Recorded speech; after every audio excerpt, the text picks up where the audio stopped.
lie there in that old curiosity shop. Well, hi everyone, I'm Scott from the Old Curiosity Shop. And we're not on the kitchen counter today. I actually have a variety of things here I want to show you that are just sitting here on the table.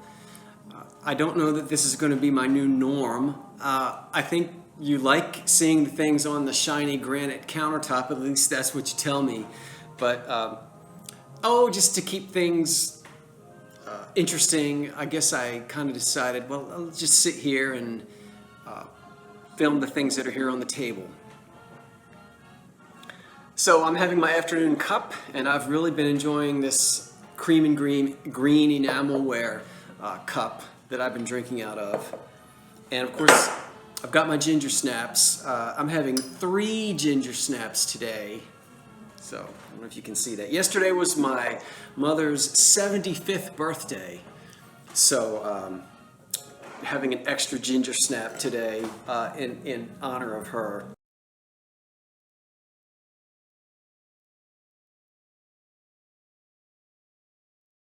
And we had a wonderful time with family and friends.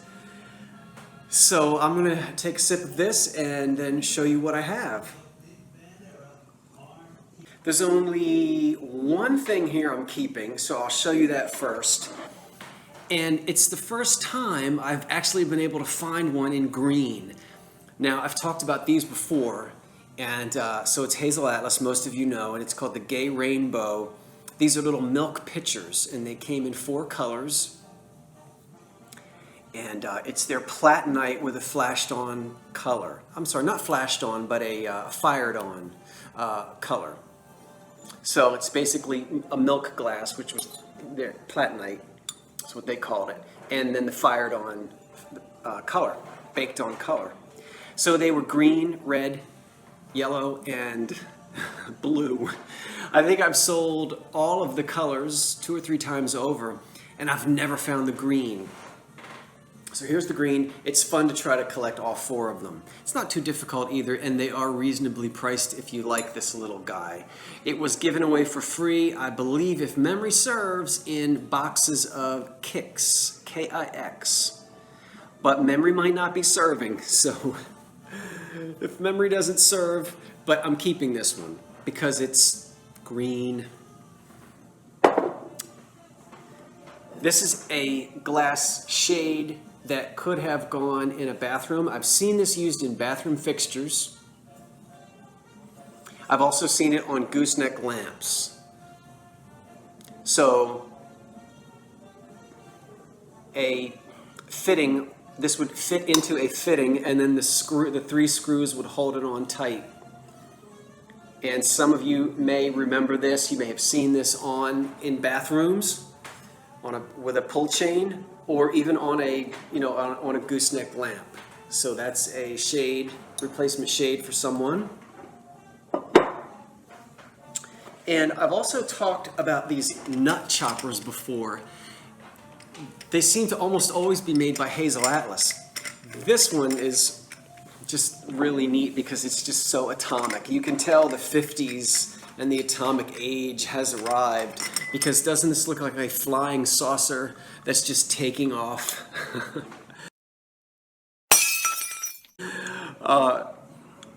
Very unusual. I don't really know why it has to have that open top with those holes in there, but it's spring activated. And I don't have it out here, but it's in the kitchen. This one still has its original. These came with a small round wooden disc that fits down in the bottom, and so when you're chopping away, the blades will not hit the glass, but they'll hit the wood, which is a little more forgiving, and it won't damage your blades or scratch your glass. So I have that, it's just that it's in the other room. The yellow top and this very spaceship atomic lid makes me think of the 50s instead of the ones that came out in the 30s. And it's not Hazel Atlas. Who made it? It says on the bottom, Dispensers Incorporated, New York, and Los Angeles, as they used to say, Los Angeles, New York and Los Angeles, Dispensers Incorporated. So if you want to shop your nuts this Christmas the way Donna Reed did it, this one's going to be up in the old curiosity shop real soon. From a dresser set, probably to hold cold cream, hair receivers often had, well, they had lids, but they usually had a hole in them so that women would just, after they would brush their hair, they would pull the hair out of the comb. This was before everybody bobbed their hair and they had no hair. But in the Victorian era, the Edwardian era, and then when longer hairstyles were popular, even in the 40s, if your hair was too short for a pompadour, you'd save your own hair and make a rat, R-A-T. It's one thing you could do with your hair. And women would put their hair in a jar called a hair receiver. Again, those lids usually have a circular hole on the top. But if you want to stick your fallen hair in there, go right ahead. But it probably had cold cream or powder or something for a women's vanity. And it's clear patterned glass, which with a celluloid lid that is meant to look like ivory. And you're probably not really able to see it. Don't get a match near this or it will poof, burn your eyelashes off. There are no problems with the celluloid lid, and the dish is in good shape as well. You could really be very versatile with this and do anything you want with it. Probably dates to right around the turn of the century, give or take. And how many of you have memories of your mothers or grandmothers brushing their hair and pulling their hair out and saving it? And of course, you know that in the Victorian era and in other eras as well, hair was saved and turned into all kinds of things like art. Have you ever seen a framed piece of artwork where the women have made hearts and things out of their hair? It was a popular thing to do. So that's what that is. That's not what that is. It's probably for cold cream. And if I'm wrong on that, correct me. Please do. Made by the Holland Mold Company is a homemade ceramic Christmas tree base. And this one is marked Holland Mold. We can see right there. See it? And the initials of the maker. This base is 4 inches square and it will receive a 2.5-inch Christmas tree. So if you have one of the smaller ones that has a 2.5-inch aperture, opening at the bottom of the tree, you know what I mean. It'll fit on this and sit very nicely. No chips or cracks. This is in good shape. And those ceramic Christmas trees remain ever popular. But you know, I was in I guess I shouldn't say, so it's not a commercial, but I was in one of the big box hardware stores. And I don't know if they were doing it last year, but they're reproducing those Christmas trees in China and maybe in other places too. You can tell the reproductions from the old vintage ceramic ones from the 60s and 70s, but yeah, I've seen the prices come down on those. But I was happy buying this one because it's small and going to be very easy to ship.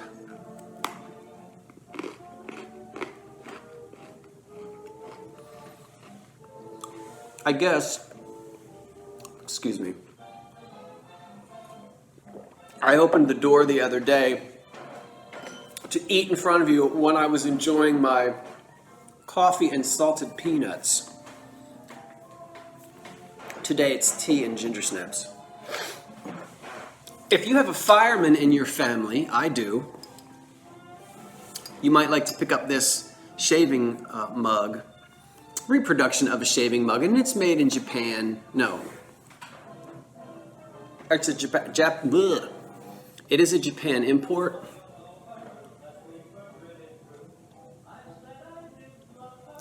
See it? And 60s. I haven't looked this company up. Probably probably 1960s.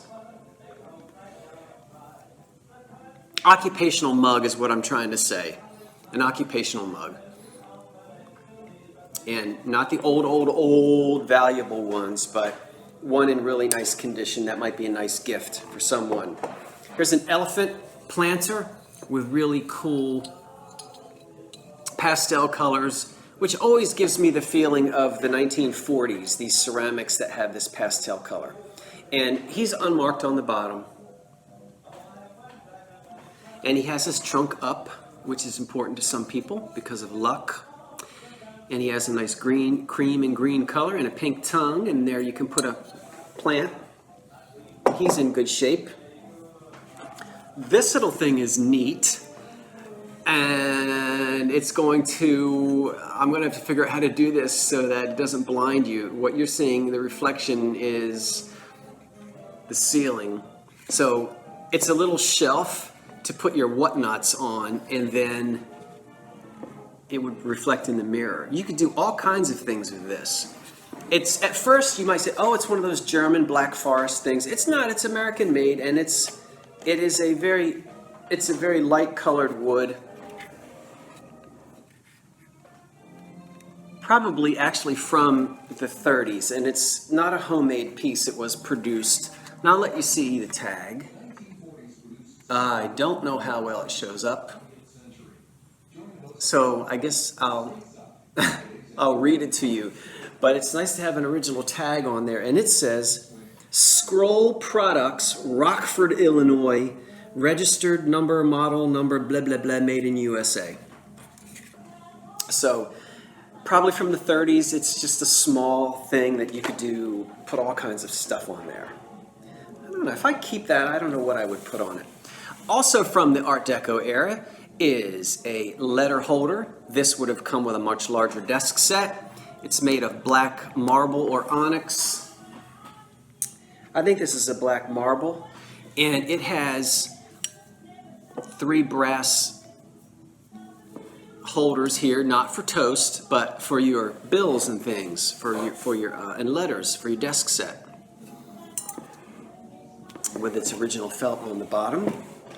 And then a nice candy tin from England, probably Valentine's Day, since we've got all these, I guess we've got Cupid on the front. He's got his wings and his arrows, and there's all these little red hearts around, so maybe for Valentine's candy. But a very nice candy tin, some animals on it.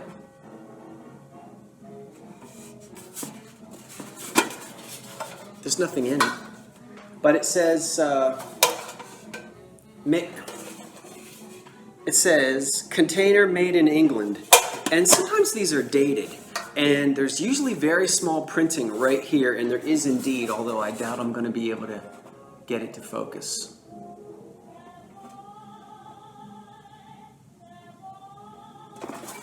Anyway, if you can't see it, I can't see it. Where's my magnifying glass? Isn't it awful? Hold on. I want you to know what it says, and I can't see it.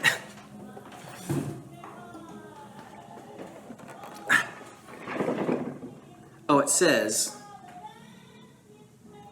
The Metal Box Company, Ltd., Hudson, Scott & Sons, Limited, Branch, Carlisle.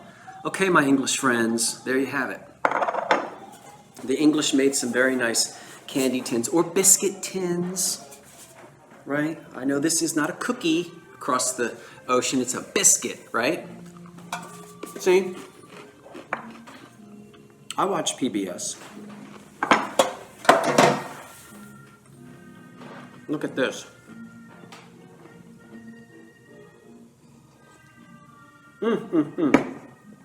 Can you believe this was in the Goodwill? It was about $3. It's that Moriage, you know, that big, thickly applied paint, and the relief just jumps right off the thing. I don't know how well that shows up. And it says, Hand painted Japan.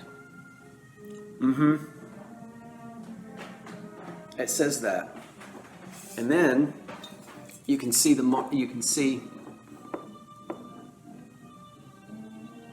see that?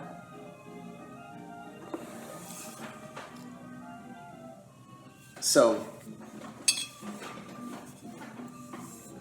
there aren't any chips or cracks on it. And look at him. I don't know who he is. He must have been the big man, the guy in charge right there. What is he doing? He doesn't look very happy.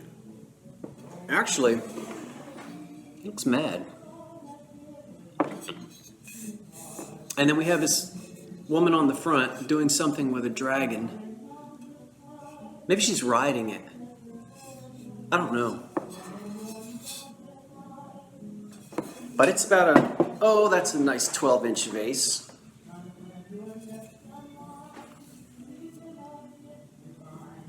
And I've done no research on it, but it's going to be for sale in the old curiosity shop. And the last thing I want to show you today is a big kettle. A big old kettle. And nickel plated or chrome plated, I think, and probably dates to around 1920 to 1925, something like that. There's no damage on it. I mean, there might be a few scratches and a little ping here and there, so but good strong handle and a nice heavy lid that comes right off. And you can see it's been used. I don't think it's marked on the bottom anywhere. The inside needs to be cleaned, so I'm not so sure that I would necessarily be see? I mean, there's just some old crud in there. I don't necessarily know that I would boil water for tea, but you could certainly scrub it out with an SOS pad and probably go ahead and use it. Or it just has a really nice look as a decorator piece, like for your kitchen, because of its size. So that's everything that one more thing I forgot.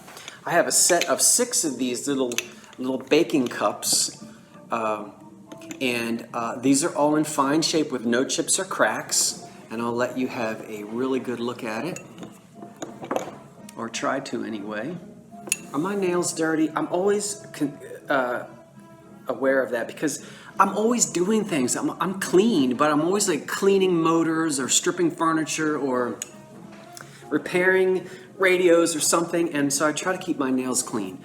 So anyway, too much information. So there's a nice decal on the front. These are from the 1930s into the early 40s, and the floral decal, and this has a silver highlight. I don't know how well it comes up.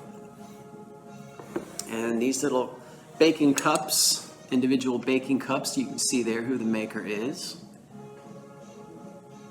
Universal Cambridge. Okay, oven proof. And these little things,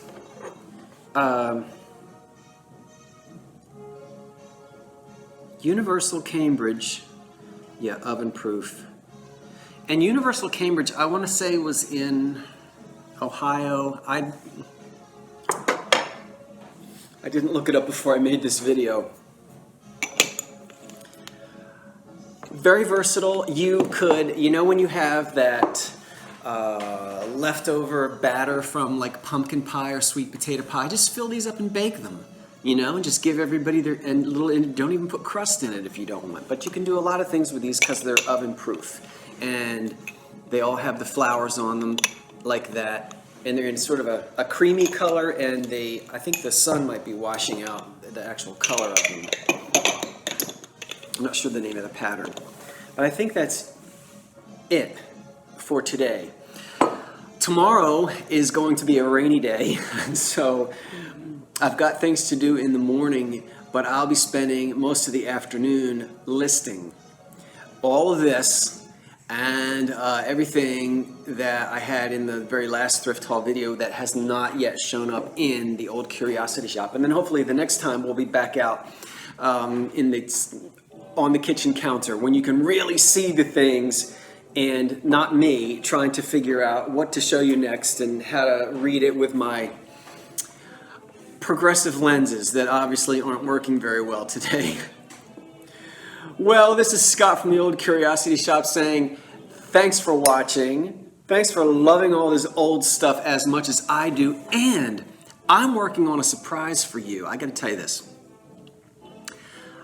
In the last video, I shared with you a photograph from 1944 of a dance in New York and from a ship that had just returned from Casablanca during the Second World War. And I'm going to do something special with it. Now, it might not be what you think. By the way, lots of folks wrote in, and some folks even sent me pictures of the way the St. Regis Hotel looks now, and a little bit of even some history on the ship itself. Thank you. I read all of that, and it's fascinating.